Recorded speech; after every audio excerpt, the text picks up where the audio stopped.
বাড়িতে আদর যত্নে পোষা কুকুর বিড়ালি এখন আতঙ্কের কারণ হয়ে দাঁড়িয়েছে মানুষের জীবনে।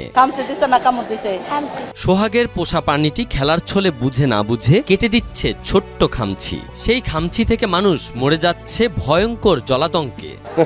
জীবনে সেই তো বিড়াল বড় না। বর্তমান সমাজে বাসাবাড়িতে বিড়াল কিংবা কুকুর পালন করা ফ্যাশনে পরিণত হয়েছে। বসার ঘরে, বেডরুমে কিংবা খাবার টেবিলে এসব প্রাণীর উপস্থিতি যেন সামাজিক মর্যাদার এক বিরাট অংশ।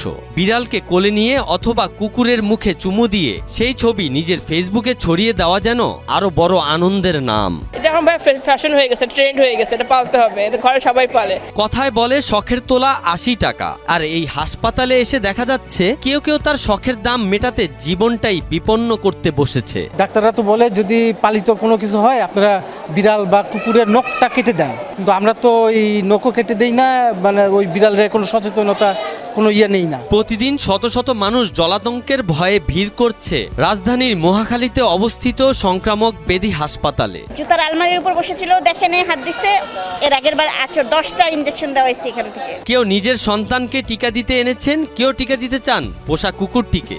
কোনো শিশু এসেছে একাধিক সংক্রমণের শিকার হয়ে। আমার বাচ্চাকে একটু আঁচড় দিয়েছিল। সচরাচর এটা ভালো, কোনো সময় খামচি দেয় না। ধরছি পরে হঠাৎ করে খামচি দিয়ে নিচে নামে গেছে। গত ৩ বছরে এমন রোগীর সংখ্যা ক্রমান্বয়ে বৃদ্ধি পাচ্ছে বলে জানান এই হাসপাতালে প্রায় ৩ যুগ ধরে সেবা দেওয়া নাসির উদ্দিন। বাড়ছে তো এই যে ২-৩ বছর ধরেই বেশি বাড়তেছে। বিড়াল যারা পালে, এই পালার কারণে তারা এই সমস্যাগুলি ভুগতে হবে। সচেতন বিড়াল পালা বন্ধ করতে হবে, বিড়ালের ভ্যাকসিন দিতে হবে। একদিকে জলাতঙ্কের টিকা নিতে আসা রোগীর সংখ্যা যেমন বেড়ে যাচ্ছে, তেমনি চলছে কাঙ্ক্ষিত টিকার তীব্র সংকট। প্রতিদিন আপনার নতুন রোগী হচ্ছে আপনার ৫০০-র উপরে।